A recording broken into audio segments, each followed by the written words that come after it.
Haleluya. Puji Tuhan, kita bersyukur buat kebaikan Tuhan. Kita bisa berkumpul kembali di tempat ini. Dan Tuhan pasti melihat kesungguhan hati kita, rasa haus dan lapar di hati kita. Bagaimana kita tadi pagi meninggalkan tempat yang nyaman, namun Bapak Ibu berkemas-kemas, bersiap-siap untuk datang ke dalam rumah Tuhan. Ini adalah bentuk rasa haus dan lapar dan bentuk dari pengorbanan kita. Amin. Puji Tuhan. Amin. Haleluya. Nah, mari kita lihat firman Tuhan dalam Ibrani 6 ayat 11. Ibrani 6 ayat 11. Baiklah Bapak Ibu, kita lihat. Mari kita baca bersama-sama. 2, 3 ya. Tetapi kami ingin supaya kamu masing-masing menunjukkan kesungguhan yang sama untuk menjadikan pengharapanmu suatu milik yang pasti sampai pada akhirnya. Sekali lagi 2, 3 ya. Tetapi kami ingin supaya kamu masing-masing menunjukkan kesungguhan yang sama untuk menjadikan pengharapanmu satu milik yang pasti sampai pada akhirnya. Haleluya. Dan kita hari ini lihat, saudara-saudara, sebuah dorongan kepada kita, motivasi kepada kita, supaya kita, saudara-saudara, sampai ke tujuan, yaitu hasil akhir, sampai pada akhirnya. Tetapi kami ingin supaya kamu masing-masing, ya. Jadi bukan kamu secara kolektif, kamu masing-masing menunjukkan kesungguhan yang sama. Jadi kita semua diminta sungguh-sungguh, sama-sama sungguh-sungguh, masing-masing, untuk menjadikan pengharapanmu suatu milik yang pasti sampai pada akhirnya. Jadi penulis Ibrani, saudara-saudara, ini ditujukan oleh penulis Ibrani. Jadi konteks penerima surat ini adalah kepada orang Kristen Ibrani yang sedang mengalami tekanan. Sedang mengalami tekanan, aniaya, dan tergoda untuk mundur dari iman. Ya. Itu secara historis penerima surat ini. Makanya dibuat. Jadi setiap kitab itu punya latar belakang kenapa surat itu ditulis. Jadi saudara-saudara, ini ditujukan kepada orang Kristen Yahudi. Berarti orang Kristen Yahudi adalah orang Kristen yang langsung umatnya Kristus. Langsung saudara-saudara, orang yang terpilih dari antara orang Yahudi. Sementara orang Yahudi yang lain ada yang menyalibkan Yesus, ada yang menghina, ada yang meludahi. Tetapi ada juga orang percaya. Nah, orang percaya ini disebut orang Kristen Yahudi, mengalami tekanan, aniaya. Karena tekanan dan aniaya bisa tergoda untuk mundur. Nah, jadi dalam Ibrani pasal 5 sampai 6, di sana dibahas tentang kematangan rohani. Dan saudara-saudara, nasihat supaya tidak murtad, peringatan keras. Nah, di dalam kitab Ibrani lah ditulis tentang kemurtadan. Nah, jangan sampai, kata penulis Ibrani. Jadi ini juga saudara-saudara menantang kita supaya apa? Mendorong kita agar menjalani hidup Kristen itu secara serius. Bukan karena sebuah rutinitas saja. Kita menyanyi bukan karena rutinitas. Kita beribadah bukan karena rutinitas. Tapi karena sebuah pencarian akan Tuhan, sebuah usaha untuk dekat pada Tuhan. Makanya dalam ayat ini dikatakan, kami ingin, yaitu rasul-rasul, supaya kamu masing-masing menunjukkan kesungguhan yang sama. Kita semua harus sungguh-sungguh masing-masing untuk menjadikan pengharapanmu suatu milik yang pasti. Ternyata untuk membuat pengharapan kita menjadi milik yang pasti, kita harus masing-masing menunjukkan kesungguhan. Berarti ada pengharapan, kita berharap tentang Tuhan, mengharapkan kedatangan Tuhan, tetapi ada hal-hal yang mengagetkan kita nanti di depan karena tidak ada sebuah sikap yang serius. Nah, karena itu langsung saja Bapak Ibu, karena ada perjamuan kudus, tema firman Tuhan hari ini harapan sama namun hasil berbeda. Harapan sama namun hasil berbeda. Banyak orang yang tidak bisa sampai pada akhirnya. Mereka mungkin berharap sama-sama, tetapi tidak semua sampai pada akhirnya. Berjalan bersama-sama, tetapi hasil di depan menunjukkan lain. Ini kitab Ibrani adalah kitab khusus orang Kristen. Supaya serius, supaya sungguh-sungguh, jangan main-main. Mungkin kita tidak menghadapi tekanan. Kalau kita lihat di Israel sekarang, di Libanon, di Suriah, di sana banyak orang-orang Kristen yang sedang tersiksa. Bahkan di Indonesia Bapak Ibu lihat, makanya di berbagai daerah itu ada unjuk rasa. Karena apa? Ada penutupan gereja. Di Padang, pas ibadah, langsung dihancuri kursi. Wah, seperti inilah. Anak-anak berteriak. Di Sukabumi, di berbagai tempat. Nah, kita masih tenang-tenang. Nah, ini bisa membuat orang Kristen mundur. Orang Kristen Ibrani pun mengalami demikian. Nah, karena itu Bapak Ibu, mari kita lihat sebagai saudara-saudara, ayat yang menjelaskan kepada kita tentang harapan sama namun hasil berbeda. Kita lihat di dalam Matius 25 ayat 1 sampai ayat 13. Saya baca saja. Kecil-kecil ya. Bapak Ibu bisa lihat di belakang? Boleh diberi kamu? Ya, mungkin harus disetting lagi ya apanya hurufnya. Padahal ini besar-besar ya saya buat. Pada waktu itu, hal kerajaan sorga seumpama 10 gadis yang mengambil pelitanya dan pergi menyongsong mempelai laki-laki. 5 diantaranya bodoh dan 5 bijaksana. Gadis-gadis yang bodoh itu membawa pelitanya, tetapi tidak membawa minyak. Sedangkan gadis-gadis yang bijaksana itu membawa pelitanya dan juga minyak dalam buli-buli mereka. Tetapi karena mempelai itu lama tidak datang juga, mengantuklah mereka semua lalu tertidur. Waktu tengah malam terdengarlah suara orang berseru, "Mempelai datang, songsonglah dia." Gadis-gadis itu pun bangun semuanya, lalu membereskan pelita mereka.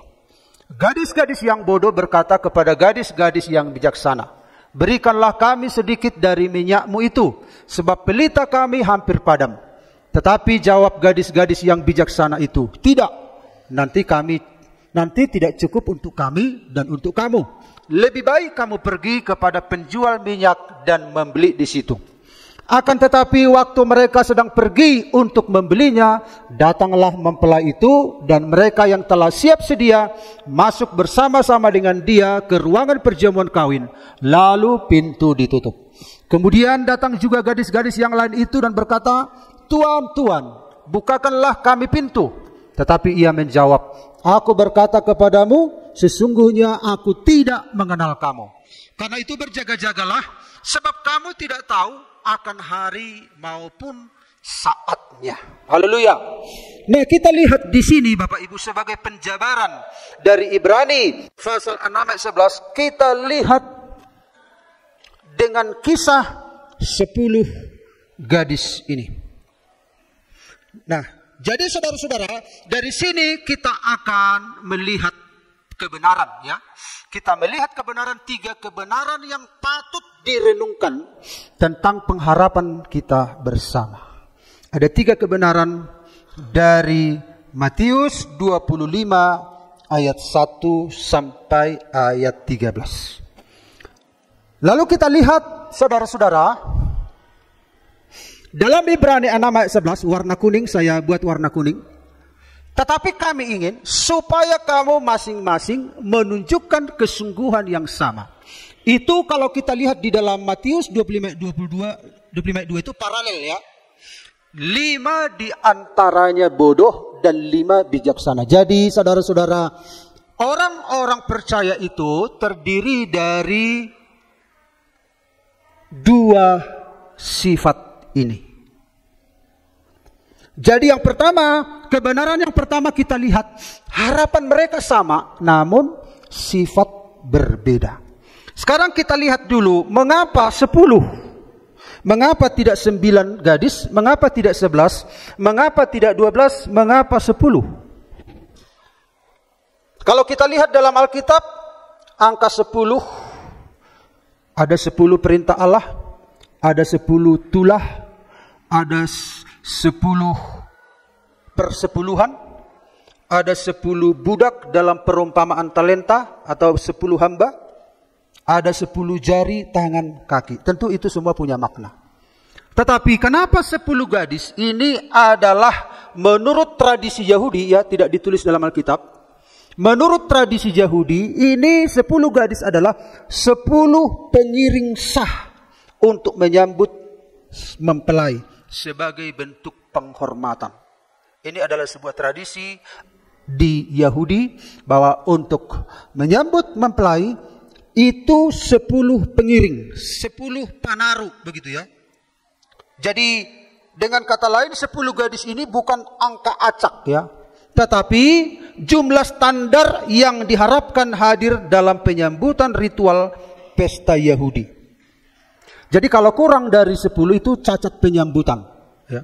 Makanya 10. Jadi Yesus seringkali membuat sebuah perumpamaan berdasarkan tradisi Yahudi, berdasarkan apa yang ada di situ. Jadi Yesus itu tidak mengarang-arang, ya. Kalau kita kan perumpamaan, saya umpamakanlah seperti ini, gitu, enggak. Yesus itu buat perumpamaan berdasarkan apa yang ada di situ, berdasarkan tradisi Yahudi, budaya Yahudi, dan apa yang ada di tanah Israel, begitu. Jadi ini adalah standar penyambutan untuk seorang pengantin. Nah, jadi saudara-saudara, kapan diketahui orang ini bodoh dan bijak? Nah, saudara-saudara, itu sama dengan ada 4 jenis tanah. Tanah yang berbatu-batu, tanah di pinggir jalan, tanah semak duri, tanah yang subur. Seorang penabur benih bukanlah orang bodoh sehingga menabur benih dengan sengaja. Sudah tahu tanah berbatu-batu ditabur, sudah tahu tanah di pinggir jalan ditabur, sudah tahu tanah semak duri ditabur. Bukan begitu. Tetapi 4 jenis tanah itu adalah reaksi, ya. 4 jenis tanah itu adalah, saudara-saudara, respon terhadap benih. Orang tidak tahu jenis tanah apa itu, tetapi respon seseorang terhadap benih itu, itulah yang memberitahukan bagaimana karakternya. Jadi saudara-saudara, sifat mereka ini diketahui dari apa? Mari kita lihat, Bapak Ibu. Inilah 10 gadis itu sedang menunggu sang mempelai pria. Sejak kapan mereka ini? Apakah mereka tahu dari awal itu mereka, oh aku orang bodoh sedang menunggu mempelai, lalu nanti di sana aku dikatakan orang bodoh. Lalu ada orang bijak, aku orang bijak, lalu nanti aku begini jalan hidupku. Nah, di sini disampaikan oleh Yesus 5 orang bijak, 5 orang bodoh. Jadi saudara-saudara, mereka tidak tahu sebenarnya sebelumnya sifat mereka itu bagaimana. Tapi sifat itu akhirnya terlihat setelah apa? Mari kita lihat. Nah, ketika kita percaya kepada Yesus Kristus, kita itu, saudara-saudara, diberikan sifat yang baru. Seiring dengan waktu kita berjalan mengikut Tuhan, menunggu kedatangan Tuhan yang kedua kali. Jadi saudara-saudara, bodoh dan bijaknya seseorang itu sudah terbangun dari sini tanpa dia sadari.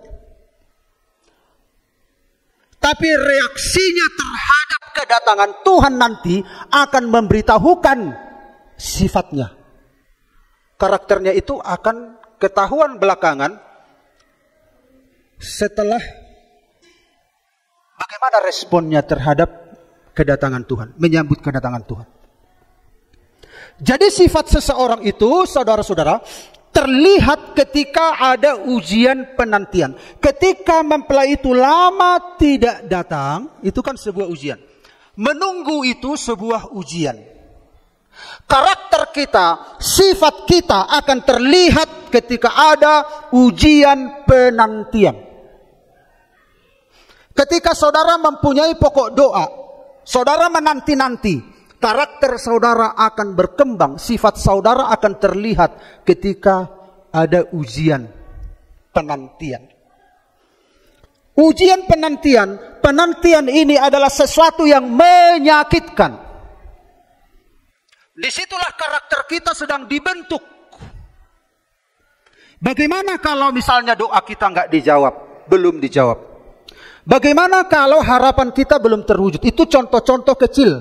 Ini contoh besarnya adalah kedatangan Tuhan. Bagaimana dalam kehidupan kita sehari-hari? Bijak bodohnya seseorang, bagaimana reaksinya terhadap penantian itu? Apakah kita langsung ambil jalan pintas? Apakah kita langsung meninggalkan Tuhan? Apakah kita tetap sabar? Disinilah transformasi. Nah, saudara-saudara, jadi bodoh bijaknya seseorang itu diketahui ketika apa reaksinya ketika menanti, menunggu. Orang seringkali bosan menunggu. Akhirnya ketika nggak terjawab doanya langsung pergi ke dukun. Padahal itu adalah sebuah pengembangan karakter, sifat. Abraham sabar menunggu, tapi Sarah mendesak, sudah ambillah Hagar. Jadi di dalam penantian banyak hal yang sedang kita nantikan dalam hidup kita. Apakah janji-janji Tuhan? Apakah ada mungkin pergumulan doa kita? Di situ karakter kita sedang diuji. Penantian itu menyakitkan. Dan penantian yang sangat membuat anak Tuhan gundah gulana adalah penantian. Benarkah Tuhan itu datang? Lihatlah, sejak langit dan bumi diciptakan, Tuhan sudah berkata, aku akan datang kembali. Tapi tak kunjung datang. Tetapi ada satu kesempatan Tuhan datang. Disitulah tersingkap. Mereka ini tidak tahu bahwa kalau mereka tahu dari awal bodoh, mereka pasti mengubah dirinya. Tetapi mengapa ini tersingkap? Karena tidak ada transformasi, pembaharuan karakter. Ini sudah dibangun sejak lama. Ini tidak terjadi, oh bodoh kau, bijak kau. Itu bukan terjadi sesaat.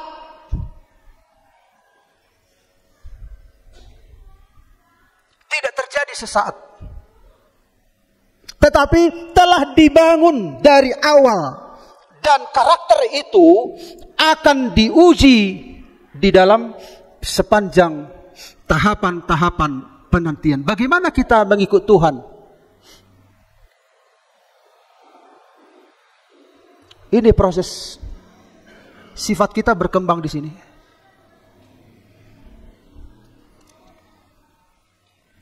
Bagaimana dalam pengalaman hidup kita sekalian? Ini kelihatannya remeh, tetapi ini sangat penting, ya. Di sana diuji kesabaran, di sana diuji kesetiaan, di sana diuji komitmen, di sana segala sesuatu diuji. Di sini. Dan kesimpulan bodoh dan bijak itu ternyata telah dibangun di sini. Yang kedua, mari kita lihat. Jadi sama-sama berharap, tetapi sifat nggak berubah. Coba kita sama-sama mengharapkan Tuhan. Atau janganlah Tuhan dulu, mengharapkan janji Tuhan, mengharapkan berkat bagi anak kita, mengharapkan rumah tangga yang diberkati Tuhan, mengharapkan banyak harapan-harapan selain harapan paling besar itu kedatangan Tuhan. Sementara kita menunggu, sifat kita sedang berkembang. Sifat kita itu, karakter kita sedang diubah.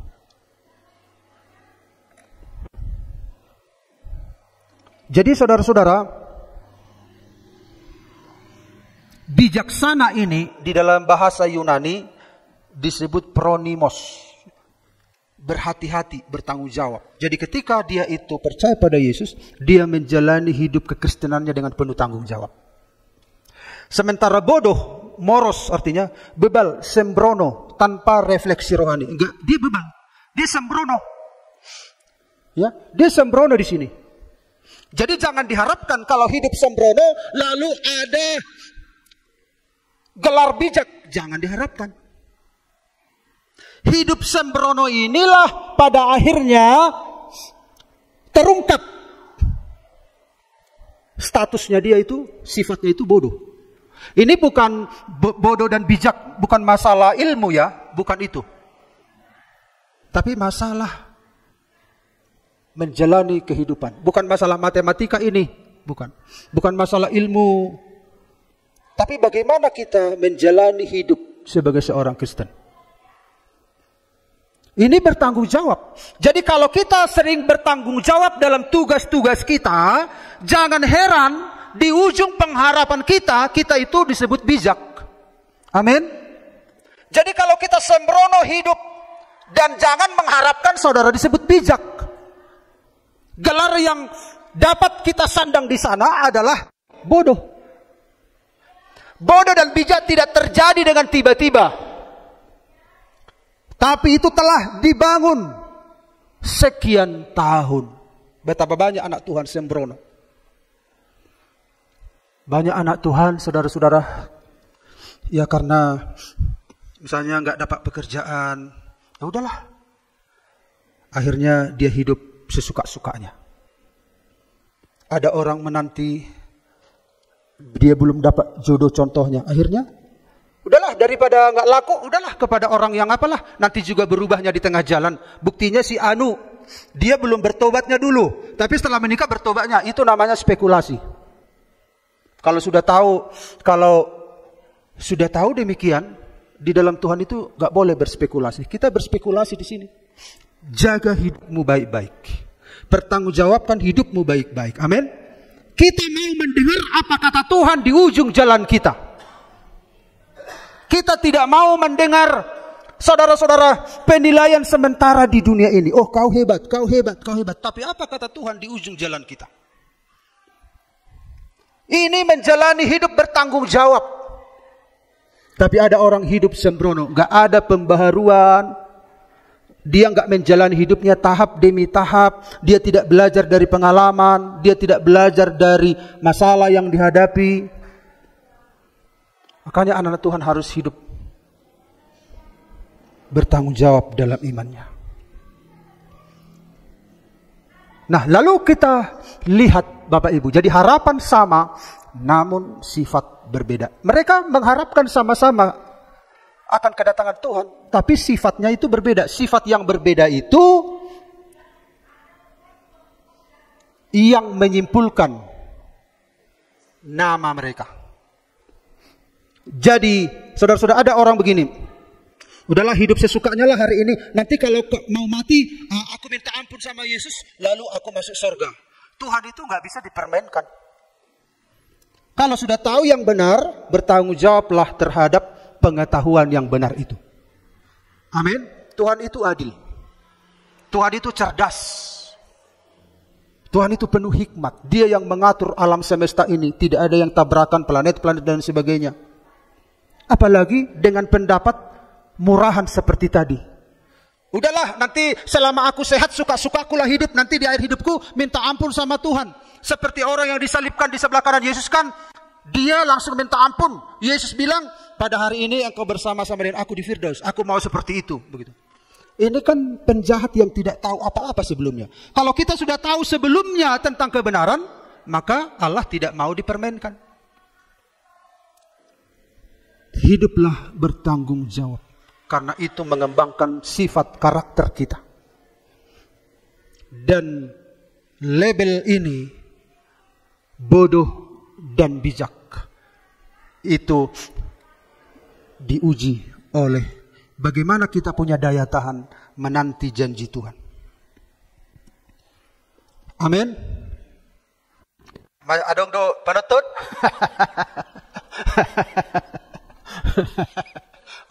Adong do panutun. Pikir adong panutun. Yang kedua, tadi udah kesini balik lagi dibikin omili gitu. Nah sekarang benar-benar kedua ya. Ibrani 6 ayat 11. Tetapi kami ingin supaya kamu masing-masing menunjukkan kesungguhan yang sama untuk menjadikan pengharapanmu suatu milik yang pasti sampai pada akhirnya. Itu paralel dengan Matius 25 ayat 3-4. Gadis-gadis yang bodoh itu membawa pelitanya tetapi tidak membawa minyak. Sedang gadis yang bijaksana itu membawa pelitanya dan juga minyak dalam buli-buli mereka.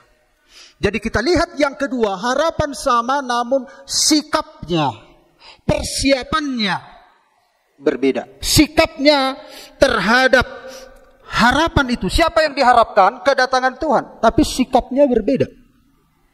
Persiapan-persiapan yang dilakukan berbeda. Ini 5 gadis ini, Bapak Ibu,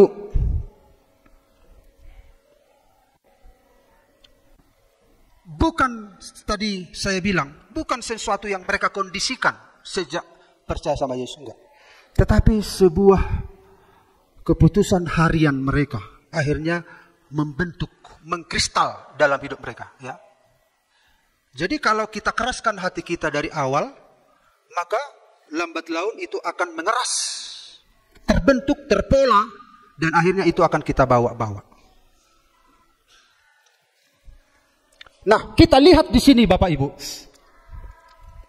Apa artinya api itu? Itu iman. Ini pelita ya, terbuat dari tanah liat. Terdiri dari 3 unsur. Ada pelita, ada minyak, ada api. Api itu bicara tentang iman, ya. Minyak itu bicara tentang realitas rohani. Pelita itu bicara tentang identitas. Jadi semua 10 gadis ini punya pelita. Sebagai seorang Kristen, identitasnya itu jelas. Identitas ini adalah bagian luar. Kita ini Kristen. Agama apa? Kristen. Kristen. Orang-orang Kristen ini menunggu kedatangan Tuhan. Nah, sementara menunggu, saudara-saudara, awalnya mereka punya minyak. Minyak itu realitas rohani, kenyataan. Ya, aktivitas rohani, persediaan. Jadi, misalnya, kalau ditanya kepada kita, apa yang membuat api menyala? Minyak. Apa yang membuat api lebih lama menyala? Persediaan minyak yang cukup. Jadi minyak ini harus selalu ada. Bisa saja api itu nyala sebentar, tetapi kalau minyak sudah nggak ada, ya api padam. Jadi api itu lamanya bertahan untuk menyala tergantung seberapa banyak stok persediaan minyak. Dan iman itu ini apinya menyala. Dalam bahasa aslinya itu pelita itu adalah lampu kecil dari tanah liat berisi minyak, ya. Ini melambangkan kehidupan luar seseorang. Ini kehidupan luar. Sementara minyak itu bahan bakar. Tanpa minyak pelita tidak bisa menyala. Ini realitas rohani batiniah yang tidak kelihatan. Yaitu ada kehadiran Roh Kudus, ada persekutuan pribadi dengan Tuhan, ada kesiapan rohani. Jadi itu setiap tahapan-tahapan itu ini realitas rohaninya itu ada hubungan dengan Tuhan, ada hidup dalam kebenaran, dia hidup bertanggung jawab sebagai seorang anak Tuhan. Nah, jangan heran nanti persiapan orang ini akan lebih matang. Imannya itu akan terus menyala sampai Tuhan datang. Sementara orang bodoh hanya sewaktu-waktu, gak ada persiapan. Songon apiri. Dia tahu, dia menganggap bahwa Tuhan itu, wah, nanti buat di gereja nami puas. Nah, tapi tidak ada tanggung jawab. Tidak ada tindak lanjut bagaimana hidup yang benar. Bagaimana menjaga hidup. Bagaimana hidup dalam kebenaran. Jadi apinya itu menyala hanya sebentar. Kemudian padam. Kalau hari Minggu dia dinyalakan, Senin masih nyala, Selasa mulai padam sampai Sabtu. Minggu dinyalakan, kemudian Senin, Selasa mulai redup dan padam. Ini kan tidak ada namanya, nggak terus apinya menyala. Makanya Yesus berkata, jika anak manusia datang, adakah ia menjumpai iman di bumi ini? Jadi perempuan ini, Bapak Ibu, ketika mempelai datang, sebelum mempelai datang, mereka sama-sama tidur. Sama-sama tidur. Tetapi pelita orang bijak ini nyala terus. Jadi walaupun tidur, tapi aktivitas hubungan dengan Tuhan itu tetap konsisten. Ada rasa penantian. Jadi bukan hanya fisiknya menanti, tapi jiwanya juga. Bapak Ibu pernah mengalami kan seperti itu. Ada satu masa di mana spiritual kita sangat sensitif sekali dengan Tuhan. Sampai tidur pun terasa. Sampai tidur pun kita menengking-nengking. Dalam nama Yesus, dalam nama Yesus. Kita bangun juga dalam situasi yang luar biasa. Itu dipertahankan. Dan orang yang mempertahankan saudara-saudara realitas rohani seperti ini, itu nyala terus apinya, nyala terus lampunya, nyala terus imannya. Tidak heran kapanpun mempelai datang, dia sudah siap. Kadangkala kita karena Tuhan belum datang, ya udahlah tenang-tenang saja, nantilah berdoa, nantilah ibadah. Nanti Tuhan bangkitkan juga ya, Tuhan kan mengasihi kita. Tapi itu resikonya nanti ketika satu momen yang penting terjadi, kita nggak ada kesiapan. Lalu orang 5 gadis bodoh ini berkata, berikanlah minyakmu. Enggak, nanti nggak cukup. Artinya orang bijak ini, dia mempersiapkan diri untuk stay terus. Kapan dia beraksi? Dia dalam keadaan standby. Jadi minyak ini realitas rohani yang membuat sejauh mana seseorang standby terus.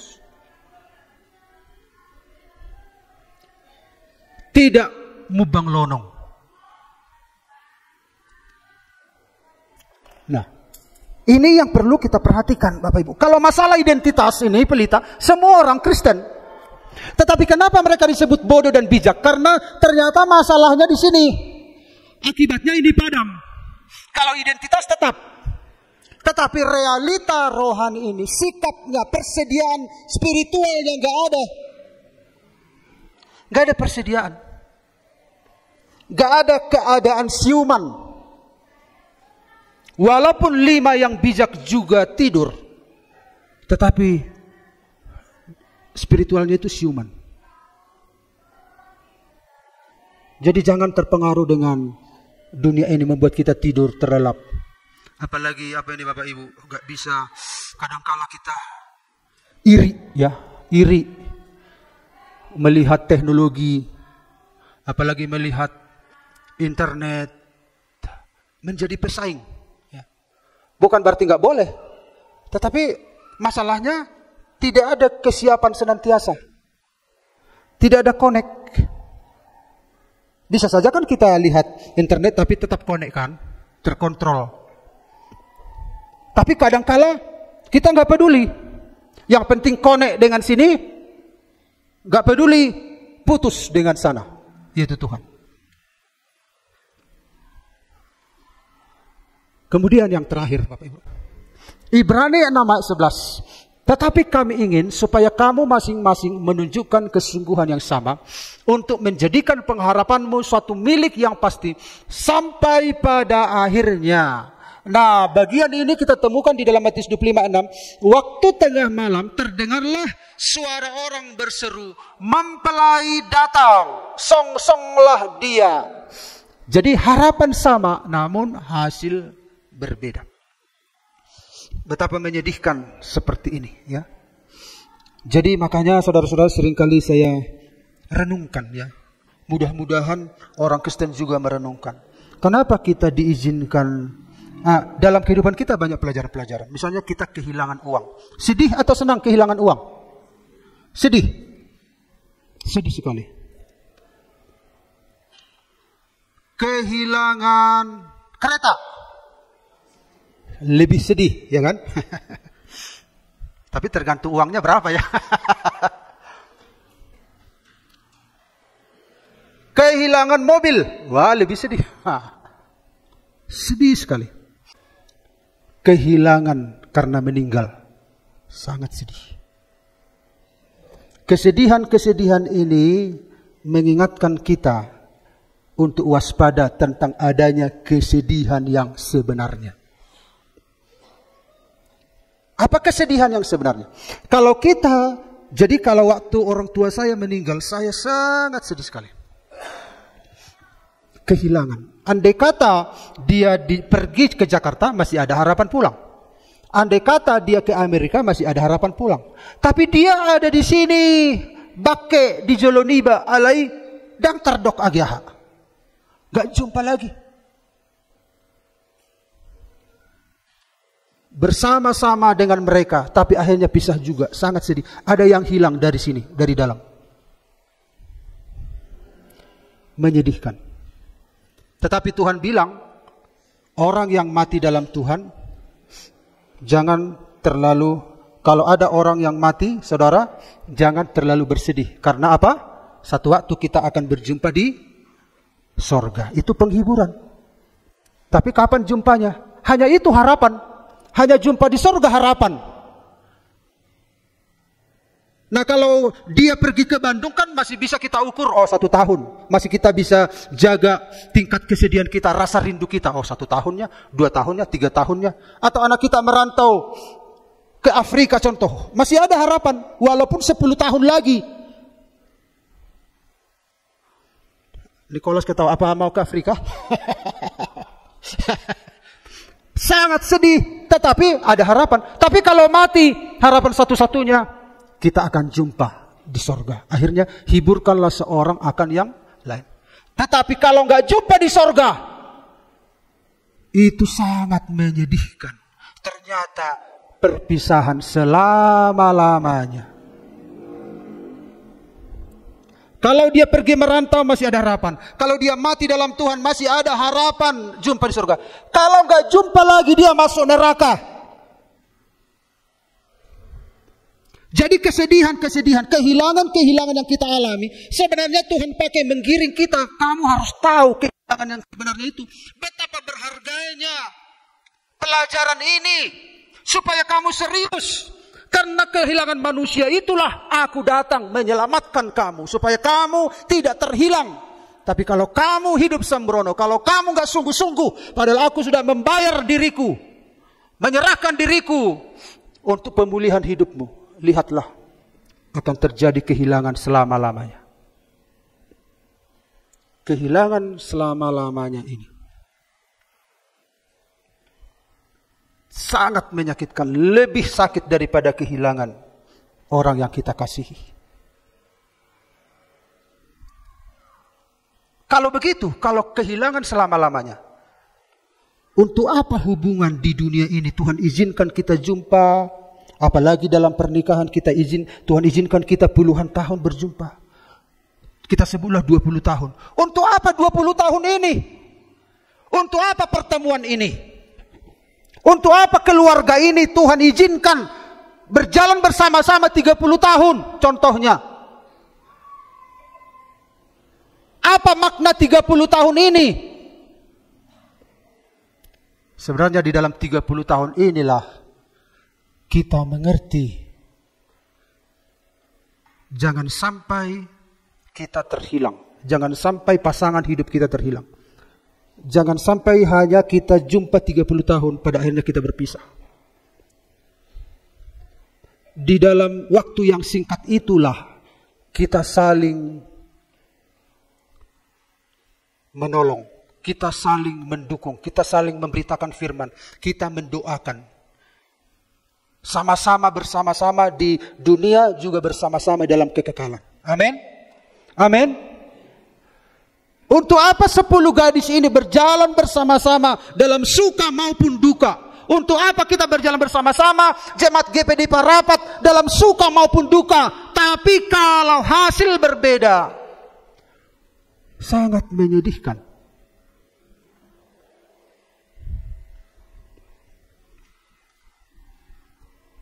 Akan tetapi waktu mereka sedang pergi untuk membelinya, ini 5 gadis bodoh. Mempelai datang, song-songlah dia, kaget.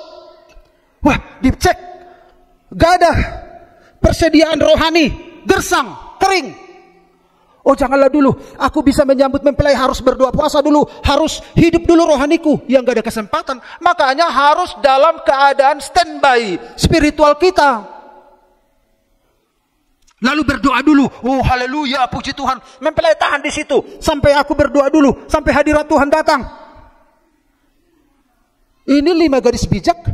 Kapanpun mempelai datang mereka sudah siap. Saya pernah bermimpi dan sangat memukul hati saya. Ini masih mimpi. Saya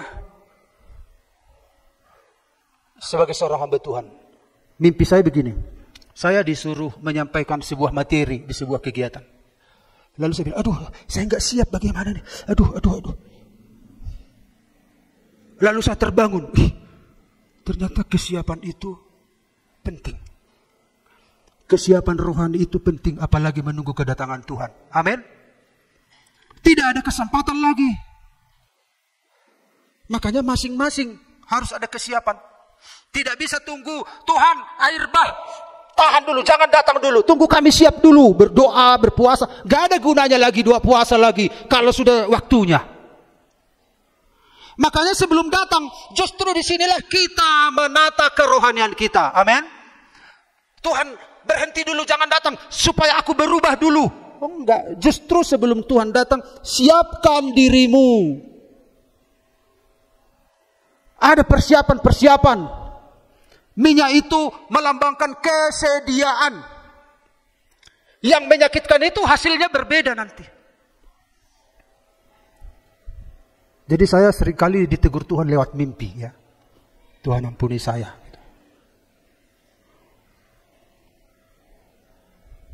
Keadaan rohani kita, ya. Ya mungkin nggak bertugas kita kan, tapi artinya dalam keadaan siap. Siap sedialah, katanya. Jangan kalau sudah ada masalah lalu berdoa puasa, haleluya, puji Tuhan. 2 hari, 3 hari, 4 hari. Oh, ada seorang anak Tuhan, saya heran waktu gereja di sana yang terakhir ya, gereja di Parapat. Rajin kali anak Tuhan ini. Om, minta dulu kunci gereja om. Untuk apa? Saya mau berdoa om. Berdoa, Kau muda kan, bagus kan? Minta kunci gereja berdoa, bagus atau enggak? Saya kasih berdoa. Hari kedua, om minta kunci gereja, mau berdoa om. Kasih. Ternyata satu waktu dia dikejar-kejar oleh bapak-bapak. Kenapa dikejar-kejar? Dia menghamili putrinya. Jadi saya pikir, untuk apa dia berdoa puasa? Mengubah keadaan. Berarti sudah terlambat kan? Bisa dia mengubah keadaan? Jadi ternyata dia berdoa puasa hanya untuk mengubah supaya tidak ketahuan. Untuk apa arti puasa doa seperti itu? Jangan pas terdesak lalu kita berdoa. Jangan pas terdesak lalu kita dekat dengan Tuhan. Jangan pas ada kebutuhan lalu kita sembah-sembah, pas sakit kita dekat Tuhan. Tapi setelah lolos semua, lolos dari kematian, lolos dari utang, lalu enjoy. Itu bodoh. Tapi dalam segala keadaan, pakailah katopong keselamatan, perisai iman, baju zirah keadilan, ikat pinggang kebenaran, kasut kebenaran memberitakan firman Allah, pedang roh yaitu firman Allah. Dalam segala keadaan, dalam setiap waktu, amin. Dalam keadaan standby senantiasa. Dan kapanpun Tuhan datang, kita siap. Dan kapanpun janji-janji Tuhan di dunia ini akan digenapi, kita sudah siap.